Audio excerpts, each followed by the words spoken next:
So, there's no sound. Let me know you can hear me. Let's see what's going on.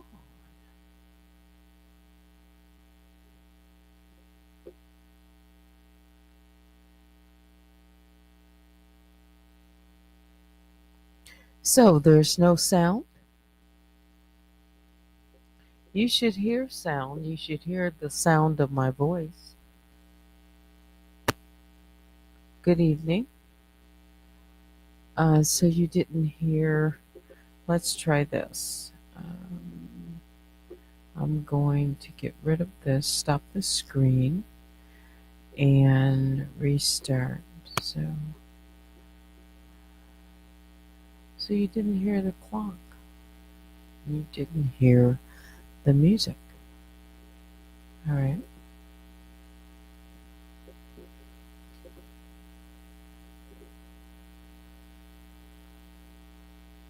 Let me know that you can hear the sound in three, two, one.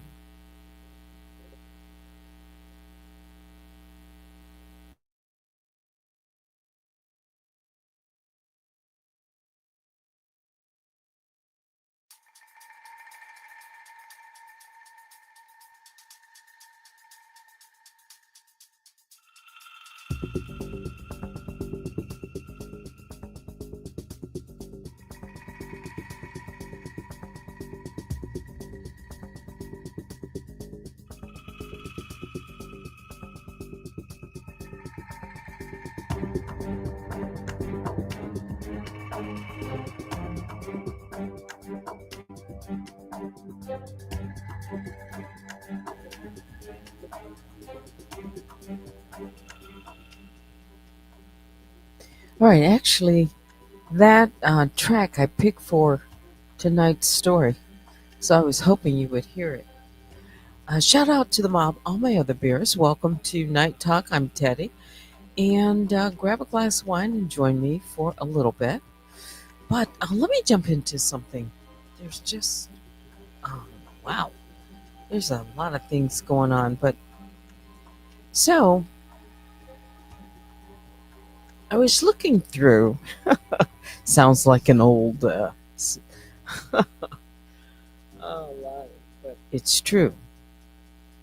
So I was looking through some of my videos that are on private right now. Just in my studio, going through the list and trying to decide if I can, just click on one or two and bring them up.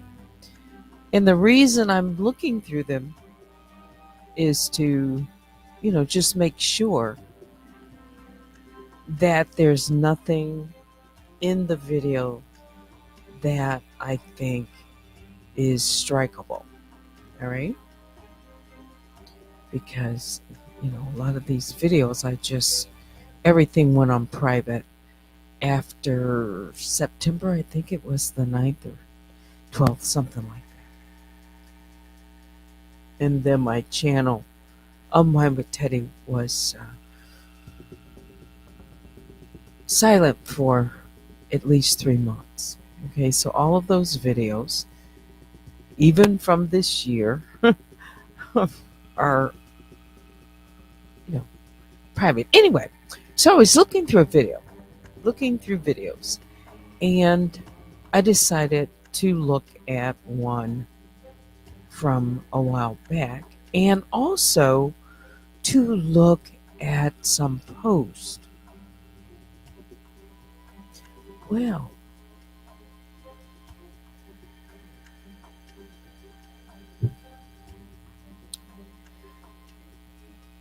there are there are definitely some folks down in Louisiana.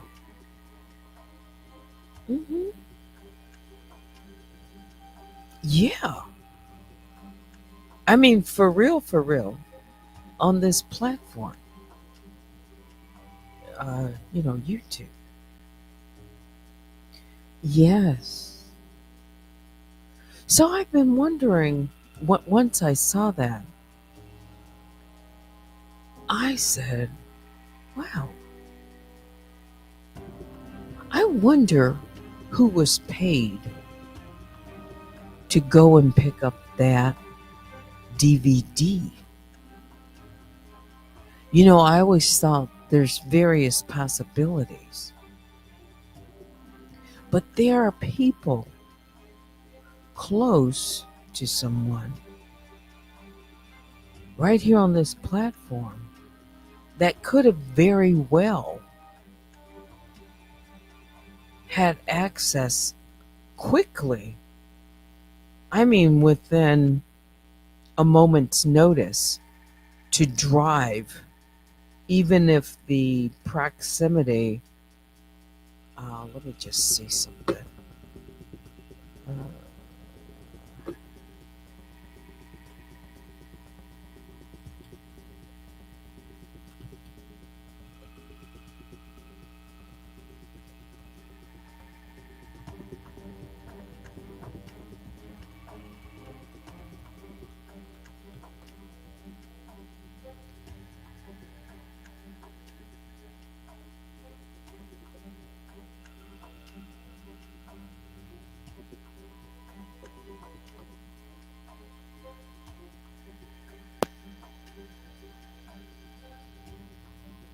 I'll just say this.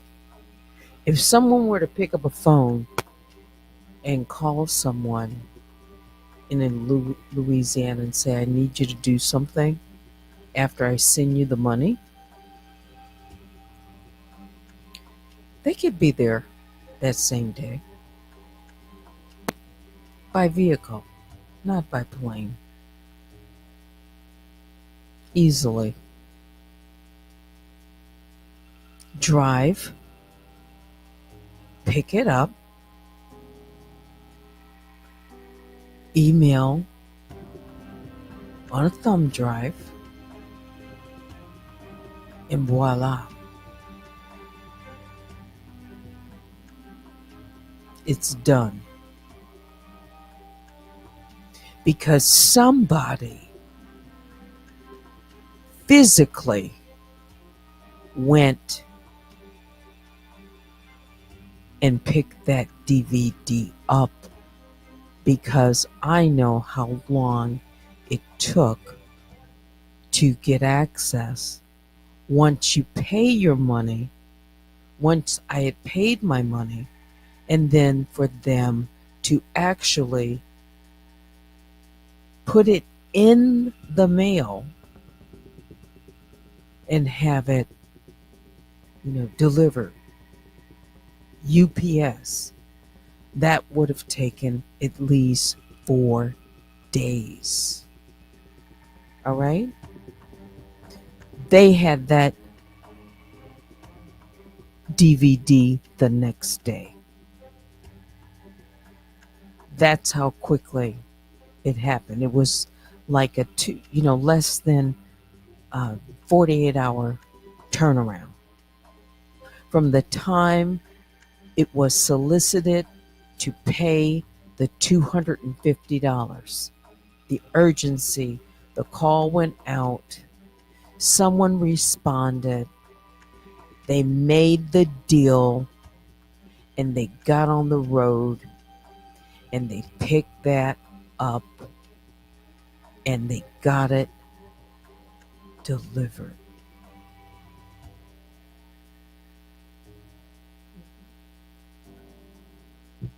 Somebody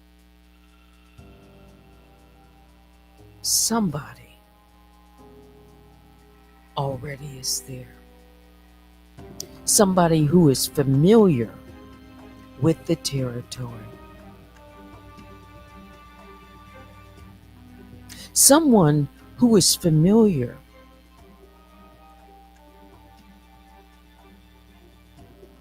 with the highways and byways.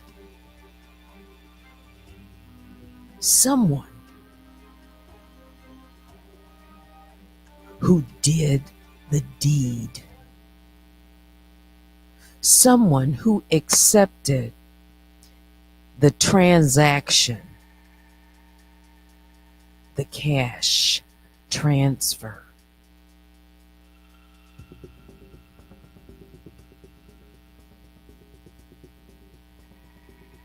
put into their Cash App, like transfer dollars.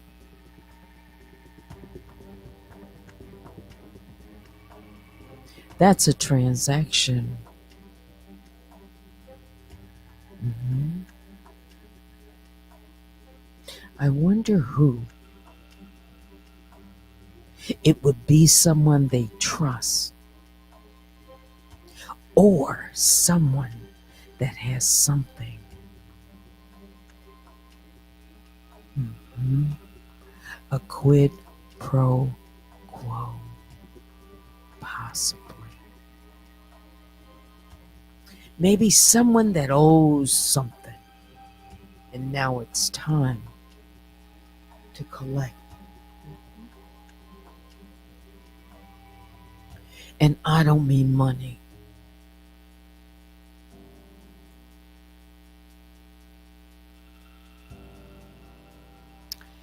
Or, that's correct. I've always had that thought, Vicky Black. Maybe no one, if the person already lives there. Because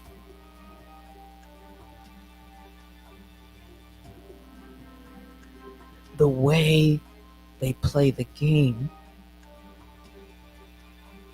is to set things up so they appear that something is happening when it's part of the game to make others think, if you know what I mean, that it's really taken place. So, yes, that's a possibility too. But someone, yeah,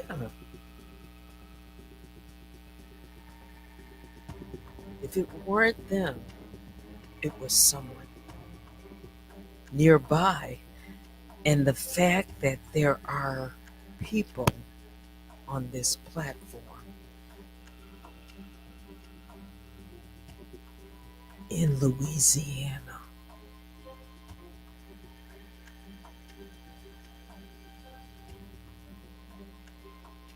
I don't need to say any names. No.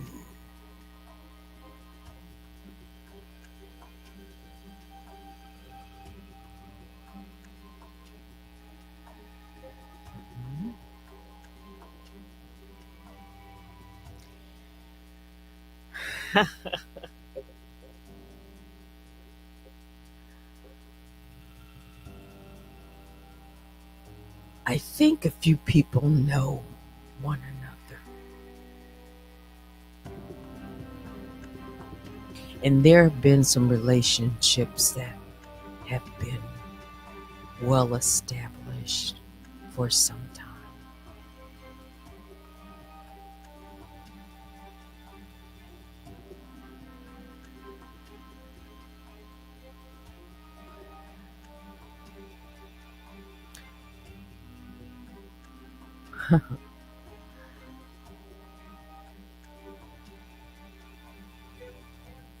It's like connect the dots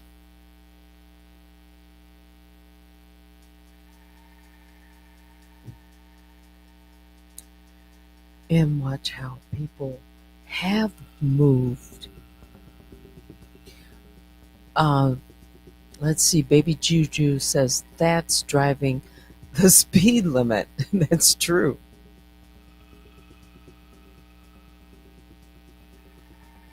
Mhm. If someone lives, let's say, in a radius of, let's say, 150 miles on either side. No, actually, yeah, a radius.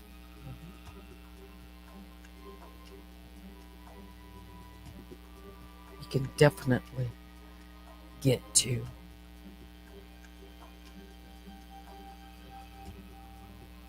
the city where that DVD was, and under, definitely, even going the speed limit, under 2.5 hours. So I agree with you.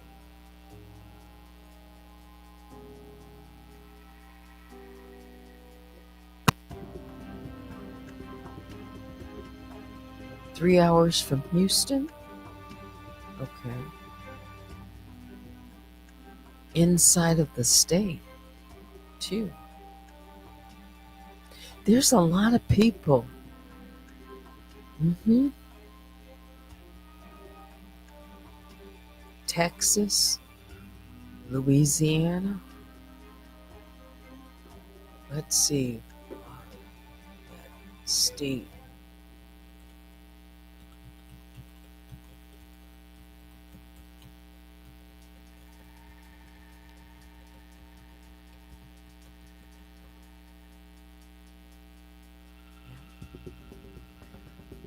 We have Texas to the west, Arkansas, Mississippi, that are the border states. Arkansas to the north, Mississippi to the east, and Texas to the west, because Louisiana is,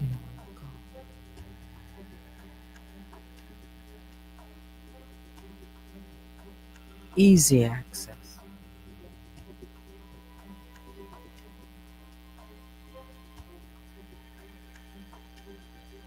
There was a sense of urgency.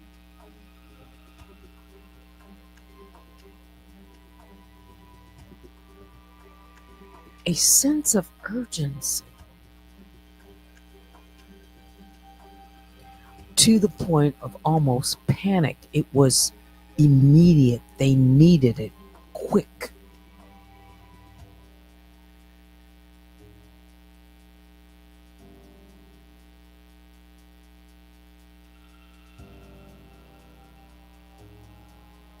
There was a lot said during that time, and I hadn't even released it.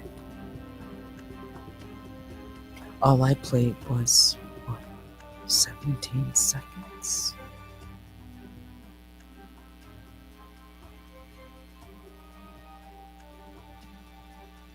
Think about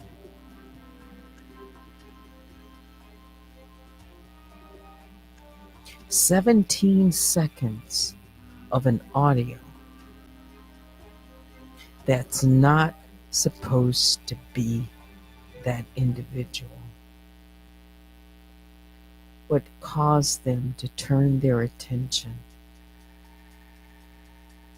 to a heightened level that they're willing to put that kind of money on the line, and urgency, make the phone call, establish where that audio can be obtained from and how they can get their hands on it.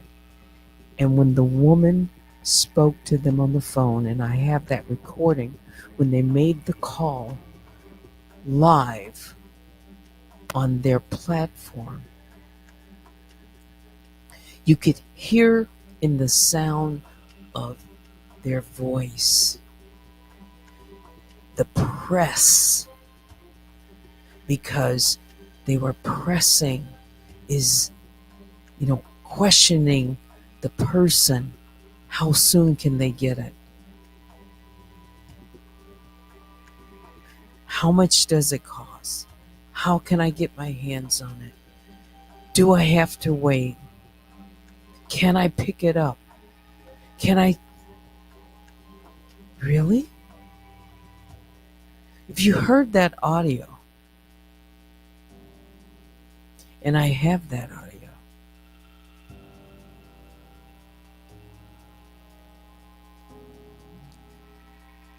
they were focused on getting that DVD of someone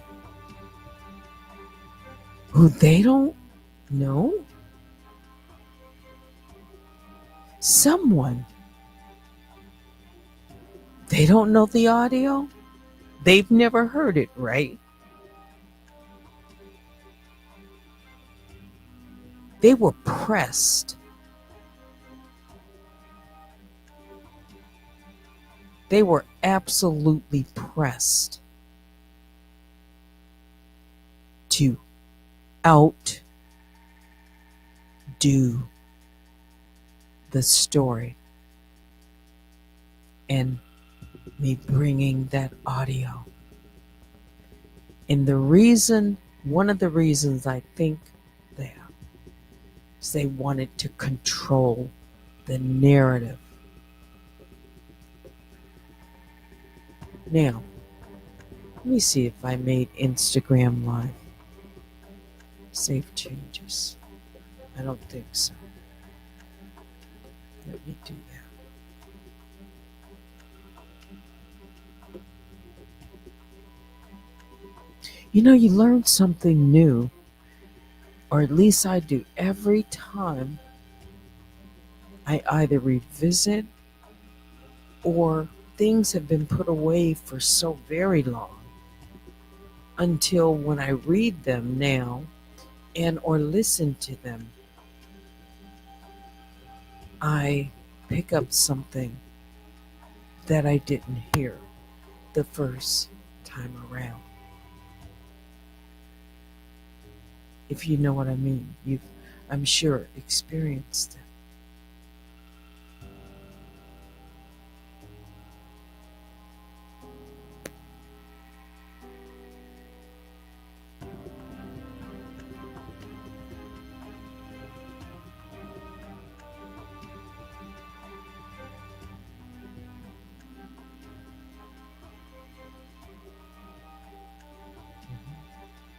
So then they could listen to it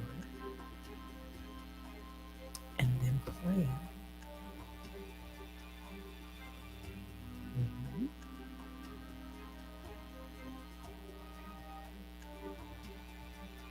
So at first, when they announced that they were ready to release it, which was right away, it was to be released, you know, pay, right? And then I remember, because I'm going through my posts, I posted, save your money. You see, I already had the audio. Yeah. I just wasn't ready to release it at the time. Mhm. And of course, I didn't realize they were going to, once I'd played it, just 17 seconds, make it their priority to get a hold of it. Because they got a hold of it. Mhm. And played it on a Friday night. And the call to the police station and then to administration, all of that was on, and I have to look back, I have the date and the audio, but it was either that Tuesday or that Wednesday, because I was just shocked at how quickly they had received it, you know, after they gotten it and then released it and put up that they were going to play it for a price.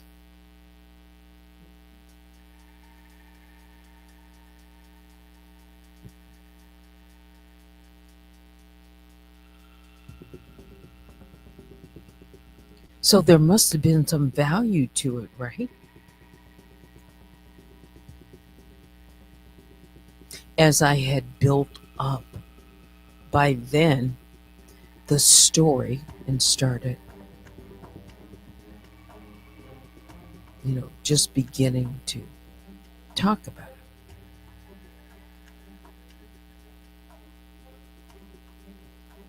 Mhm. As a matter of fact,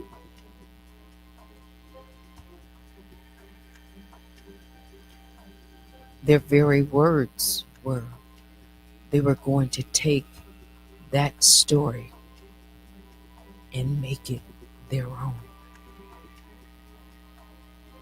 Like, take it away from me. A totally new story hadn't been talked about. No one knew about it, or at least had brought any attention to it.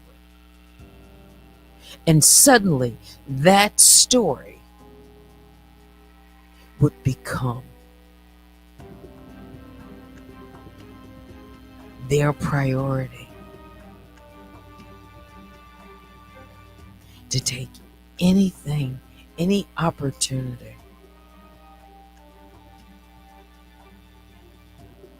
for this channel to have something clearly that was so new and so different,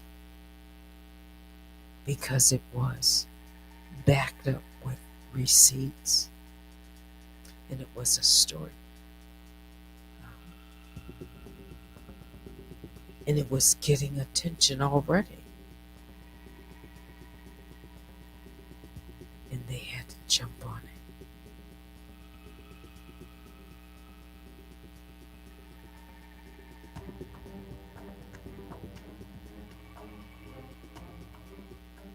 It's not me, it's not me, it's not me, it's not me, they said.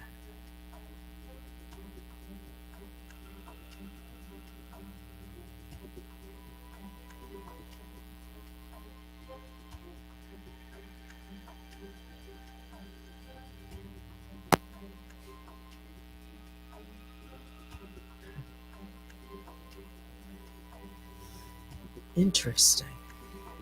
Also interesting that there are people on this platform that could have, don't know, but could have easily helped, get there. Only they know, right? And they know.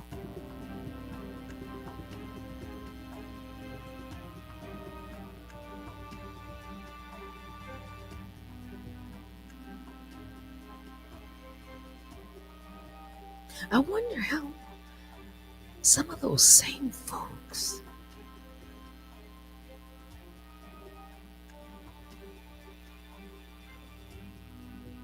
were also participants in another at another time into other things. It's amazing.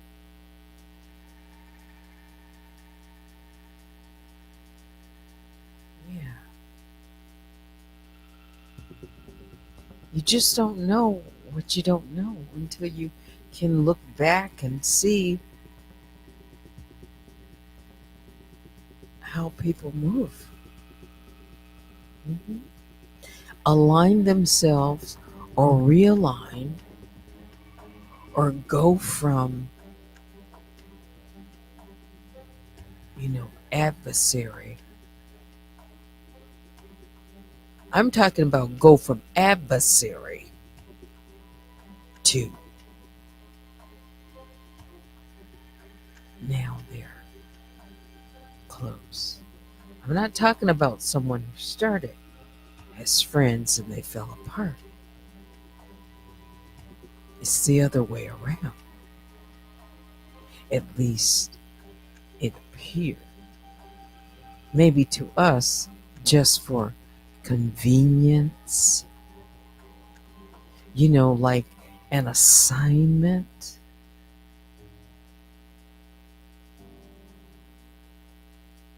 People really get assignments, and people really got assignments. That wasn't just something that was a myth. It actually took place. And they got their assignment.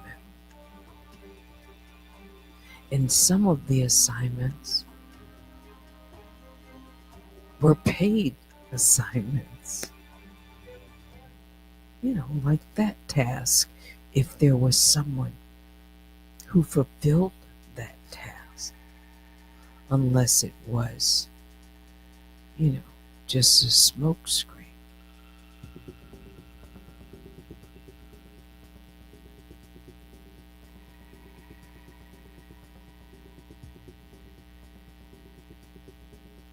But somebody did.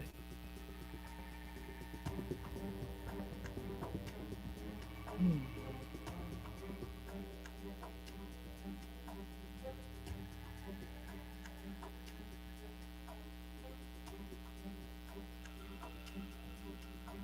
Somebody's close.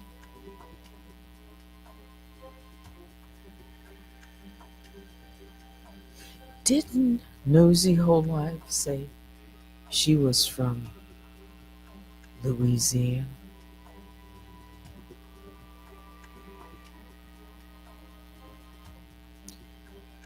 I wonder,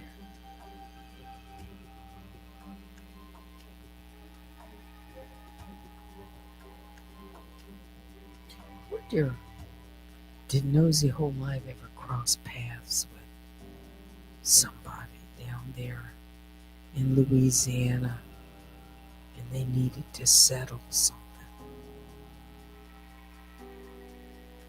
Some history from something in the past.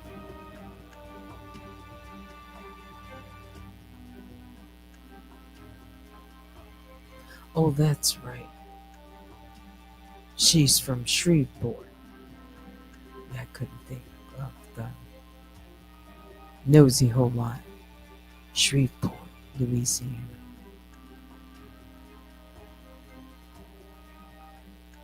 I wonder where her people are from. That would be Shreveport, wouldn't it?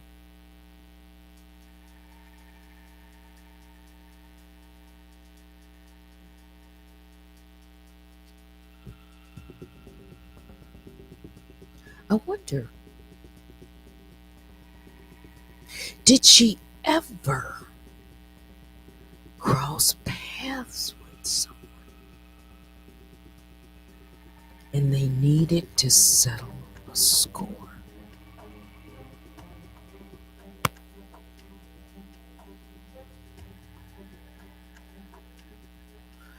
Like part of the mystery?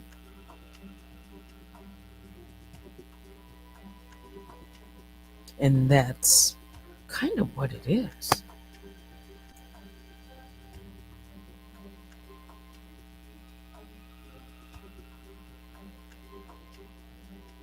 Because remember when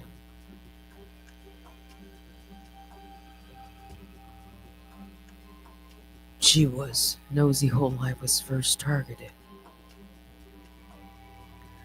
there were interviews of even classmates down in Louisiana.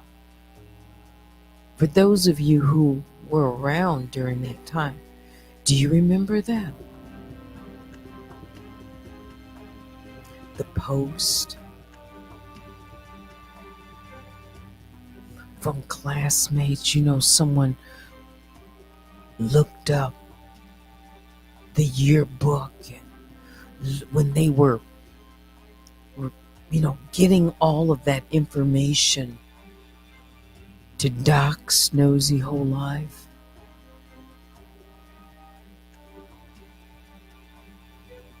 Y'all remember that?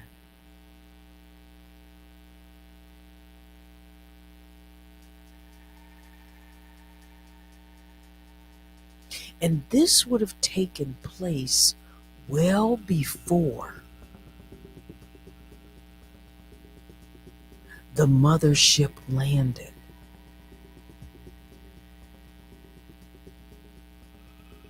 Because when the mothership landed, they already had the information, right?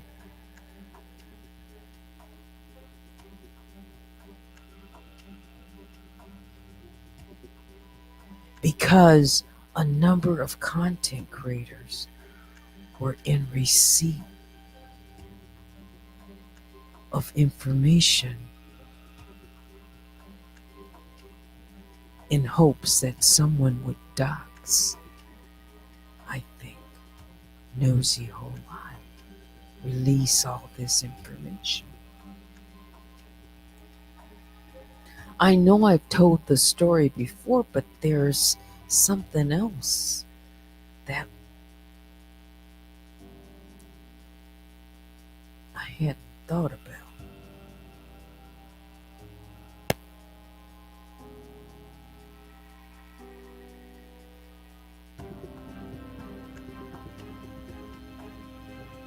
Remember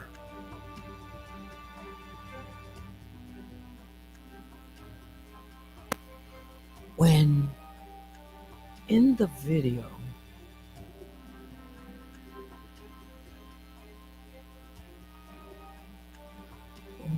let's see, when they profess that Nosy Whole Life hurt someone that they love,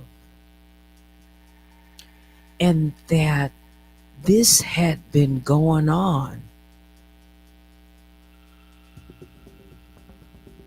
that Nosy Whole Life allegedly had hurt others. It was almost alluded to, somewhere in the past.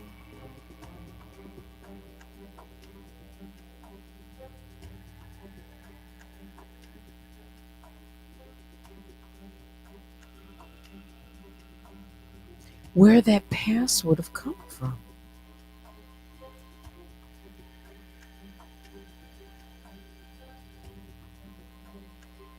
Could it have been in an earlier time, a childhood past?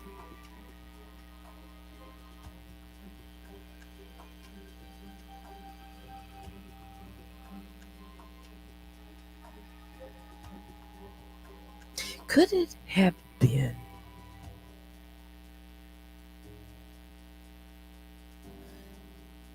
someone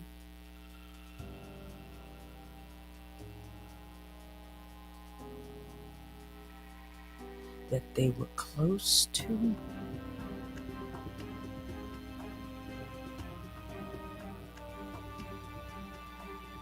And they learned, something that they weren't supposed to know?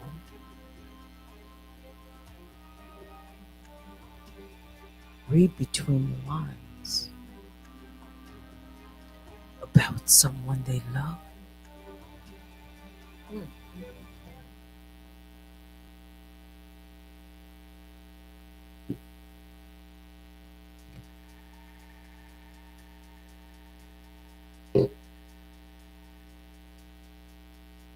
Hmm. Sound personal to me. Like really personal.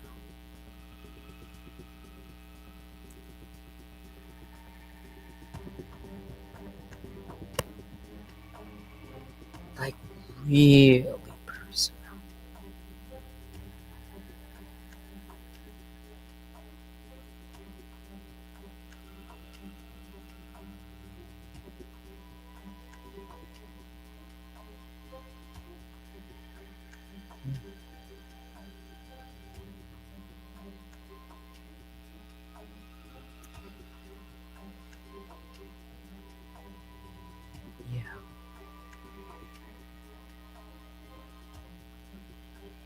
There's layers, all right.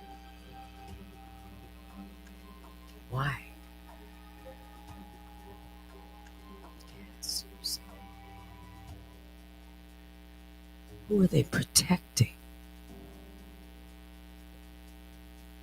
and why?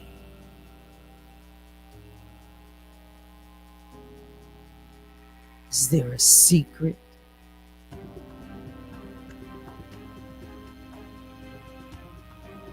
hidden?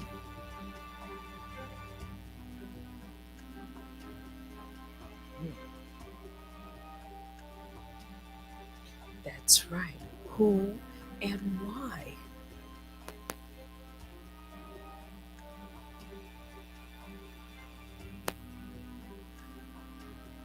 People go through these kind of lengths to hide. Remember, they said it.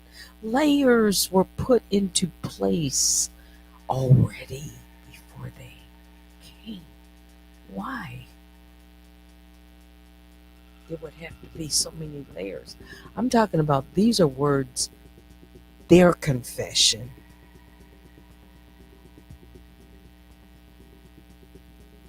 Mhm. So I'm not making nothing up. Or I should say anything. Their words, not mine. Layers put into place, established. That means if there's others involved as part of those layers, then they are well aware of who this individual is and why too.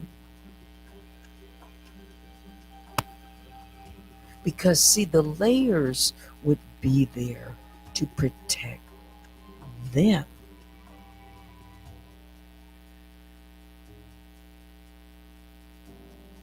My guess. To insulate someone or some persons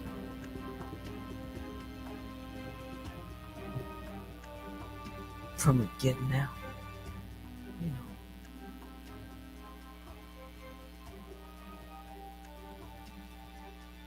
but why?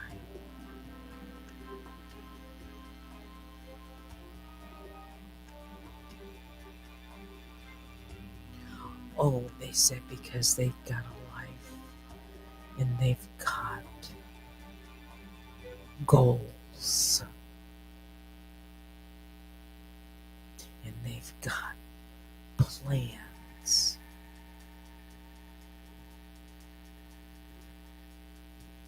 And if they were ever found out, there would be so much disappointment.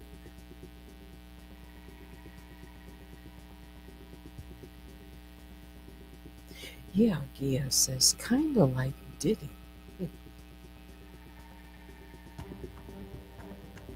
I don't know, but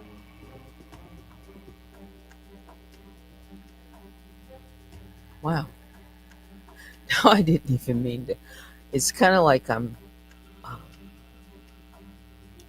all my life and working through some some ideas without, just saying everything,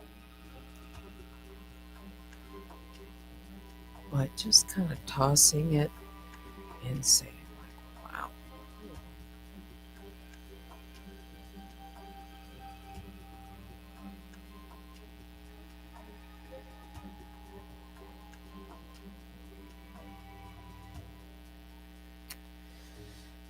So this story, the fictional story that I'm telling, when we left out, Elise seeing the key to the chest.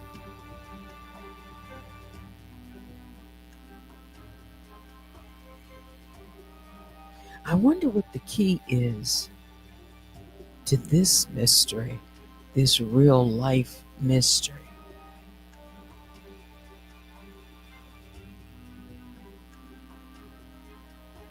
There must be several parts to it.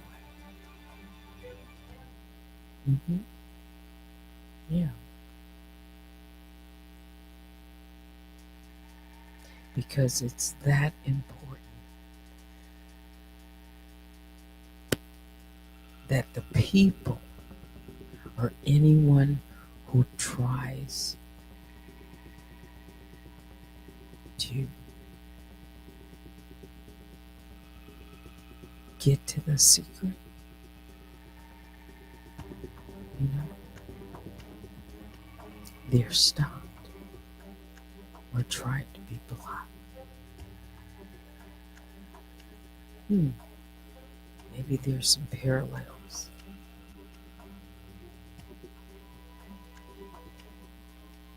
Yes, what's done in the dark, eventually, that's a saying, will come to the light. And you wonder how that happens, but it can. By the way, you can email me at unwinewithteddy@gmail.com.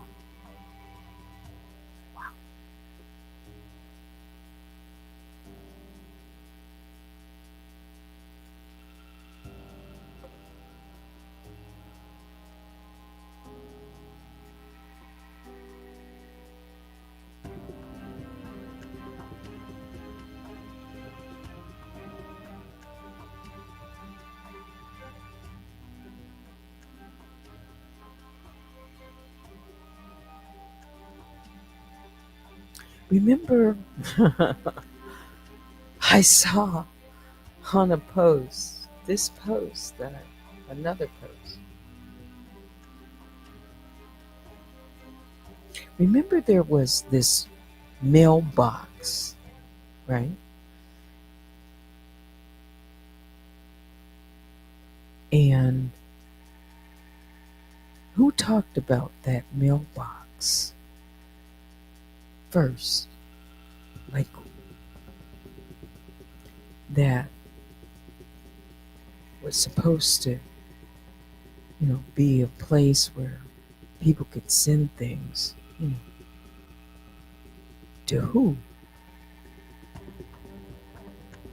The Avatar Monica? Was that what it was?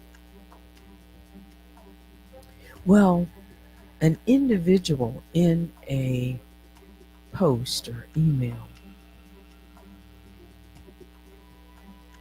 said and knew that someone had a key to that mailbox. And when they realized it, they said, busted. Because they knew that only a certain someone had a key to that exact box.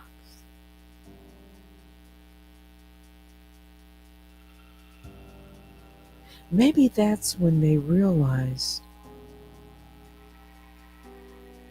that something was not, above board,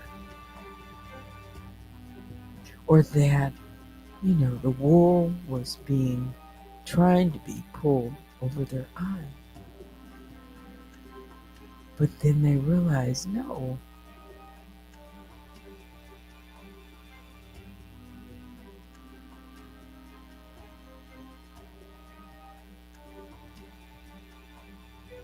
it's like been right in their face all along. Hmm. You want to hear the next few parts? It's just about 11 o'clock, so let me get into the fictional story.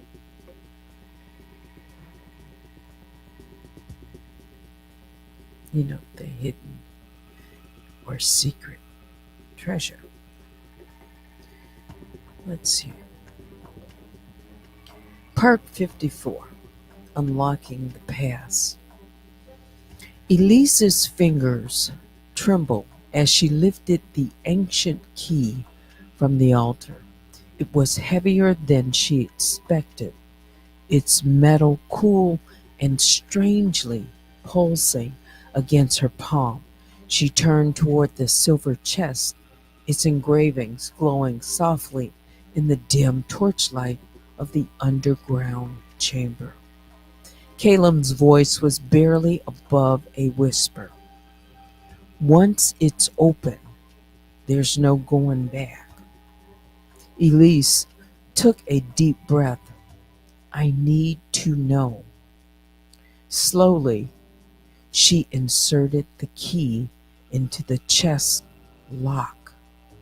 For a moment, nothing happened. Then, click. The chest creaked open, revealing a swirling black mist curling upward like ghostly fingers. The torches flickered violently as the mist expanded, wrapping around Elise's thick tendrils. Then everything went dark. Part 55, The Trance. Elise couldn't move. She felt weightless, as if floating in a void. The black mist seeped into her lungs, filling her with a strange warmth and cold all at once. Then the whispers started. She should not be here. The bloodline has returned. She must be tested. Her body jerked as images flashed through her mind. Visions of a great temple, a throne carved from stone, faceless figures kneeling before an unseen ruler. Then pain. A sharp, burning sensation shot through her chest. Elise gasped, but no sound escaped her lips. Her body crumpled, her mind slipping deeper into the abyss. And then nothing.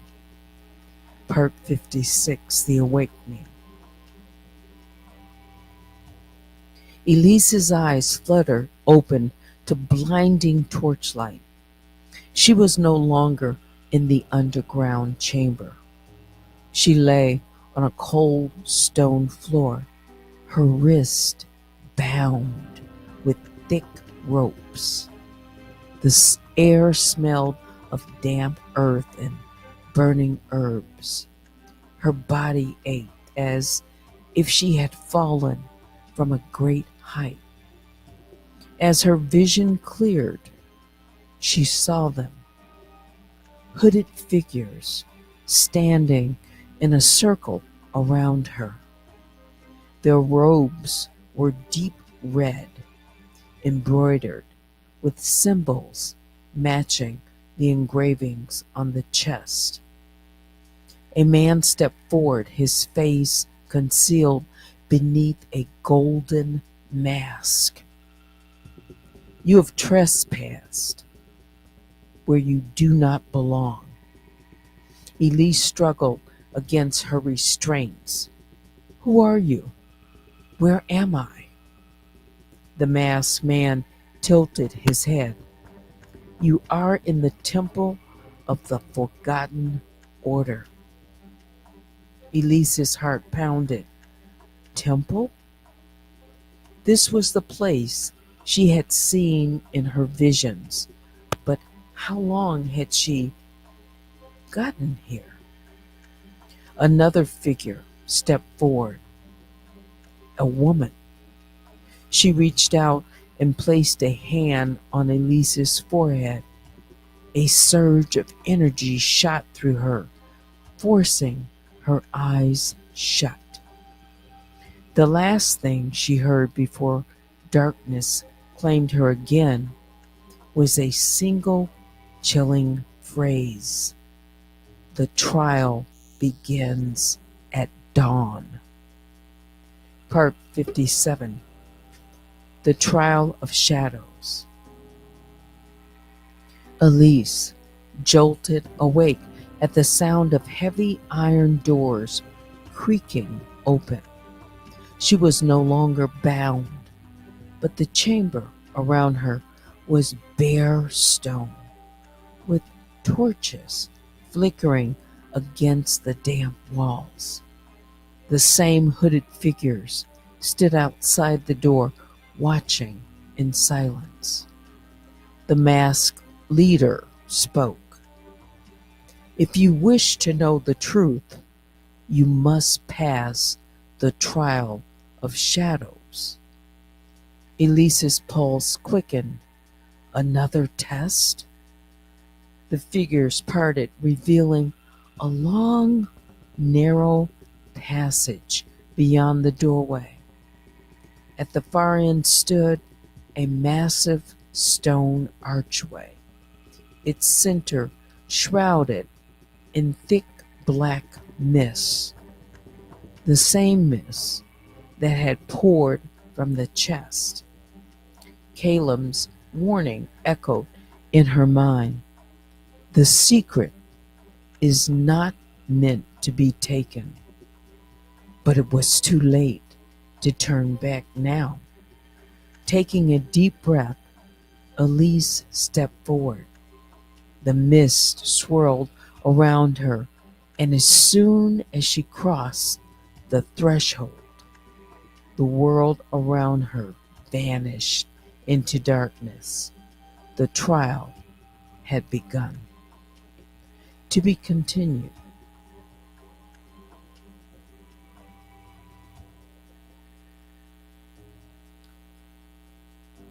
So Elise, she took the key and she opened that chest.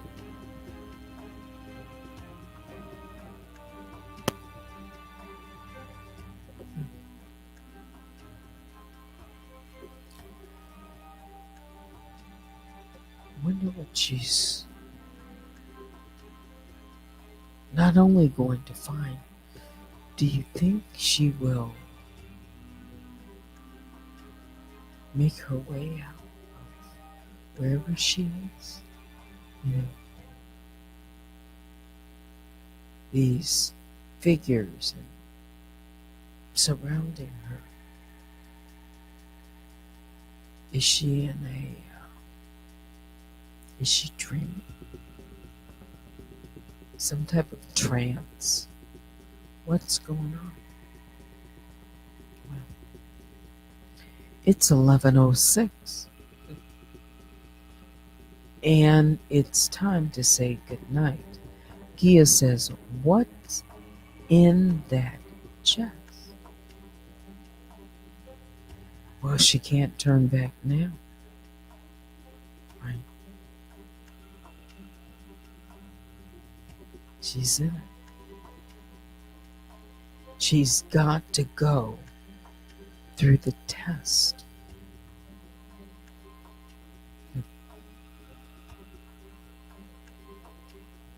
Biggest bear hugs go out to all the grizzlies and the honey bears. It's the weekend. Hope that you have a good one. Nope. Onwards and forwards. That's right. When you're in it, it's no turning back. Certain things in life happen. Sometimes they say for a reason, for you to learn lessons, and that you'll keep repeating them until you learn the lesson. Have you heard that before? I'm sure all of you have. That's it for me. Email me again at unwinewithteddy@gmail.com and join me sometime this weekend. I'll just put it like that. Baby Juju testing of your faith. Yes, that's it. The secret treasure.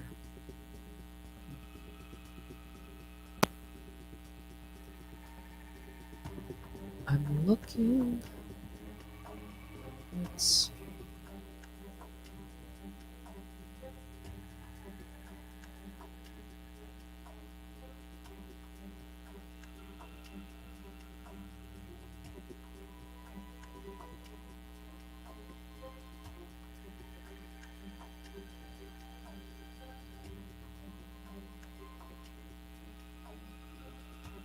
hmm.